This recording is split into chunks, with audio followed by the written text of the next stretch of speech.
नमस्कार, आप देख रहे हैं धाहा न्यूज और मैं हूं अभिषेक मिश्रा। लोक जनशक्ति पार्टी रामविलास के राष्ट्रीय अध्यक्ष चिराग पासवान बिहार का उपचुनाव तो नहीं लड़ा, मोकामा और गोपालगंज में अपने प्रत्याशी तो नहीं उतारे, लेकिन वो हिमाचल प्रदेश और गुजरात का चुनाव लड़ेंगे।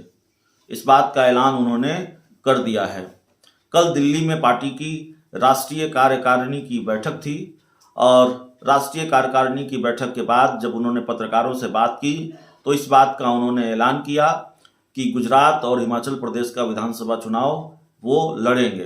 हालांकि गुजरात विधानसभा चुनाव को लेकर वो बहुत पहले क्लियर कर चुके थे कि वो गुजरात का विधानसभा चुनाव लड़ेंगे। ये बात तभी साफ हो गई थी जब गुजरात में एक कार्यक्रम में उस कार्यक्रम में पहुंचे थे चिराग पासवान, जहां अमित शाह भी पहुंचे थे और उसके बाद उन्होंने गुजरात की जो इकाई है लोक जनशक्ति पार्टी रामविलास, उनके नेताओं के साथ बैठक की थी और बाकायदा चिराग पासवान ने ही सोशल मीडिया के जरिए ये जानकारी साझा की थी कि गुजरात विधानसभा चुनाव को लेकर ये बैठक हुई है और गुजरात के नेताओं के साथ, लोजपा रामविलास के नेताओं कार्यकर्ताओं के साथ इस चुनाव को लेकर चर्चा हुई है। तो गुजरात को लेकर सस्पेंस नहीं था। फिर बाद में जब हमारी बात चिराग पासवान से हुई गुजरात विधानसभा चुनाव को लेकर, उन्होंने कहा कि चुनाव लड़ेंगे, कितनी सीटों पर लड़ेंगे ये अभी तय नहीं है और गठबंधन के लिए कई राजनीतिक दलों से, कई क्षेत्रीय दलों से बातचीत चल रही है, तो गठबंधन के साथ लड़ेंगे ये अभी तकरीबन तय है।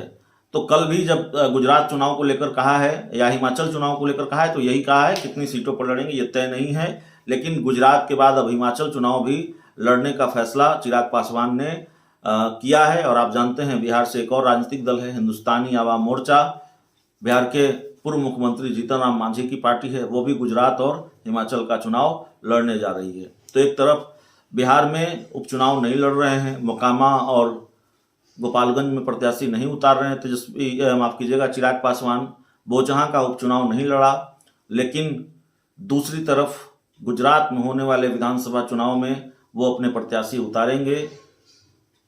कितनी सीटों पर लड़ेंगे ये देखना होगा और जाहिर तौर पर इसका फायदा नुकसान क्या होगा इसको भी हम समझने की कोशिश करेंगे अगले किसी वीडियो में। फायदा नुकसान इस बात पर भी डिपेंड करता है कि वो गठबंधन किस राजनीतिक दल के साथ करते हैं। दूसरी बात यह है कि हिमाचल प्रदेश में भी क्या वो किसी के साथ गठबंधन करेंगे, हिमाचल प्रदेश में कितनी सीटों पर उम्मीदवार उतारेंगे। तो जाहिर तौर पर चिराग पासवान ने अपनी राष्ट्रीय कार्यकारिणी की बैठक में कुछ प्लान बनाए हैं, लेकिन बिहार को लेकर कोई बड़ा प्लान या बड़ी खबर सामने नहीं आई है। हिमाचल और गुजरात को लेकर उन्होंने ये जरूर कहा है कि वो हिमाचल और गुजरात का विधानसभा चुनाव लड़ेंगे।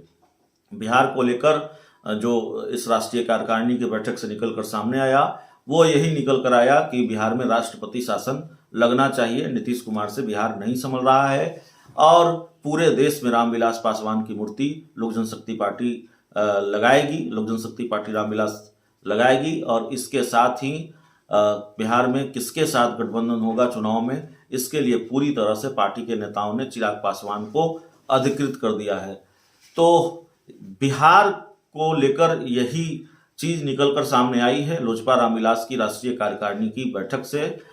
लेकिन गुजरात और हिमाचल प्रदेश के चुनावी मैदान में चिराग पासवान उतरने जा रहे हैं, अपने प्रत्याशी उतारने जा रहे हैं। सीटें कितनी लड़ेंगे ये अभी तय नहीं है। बहुत बहुत धन्यवाद।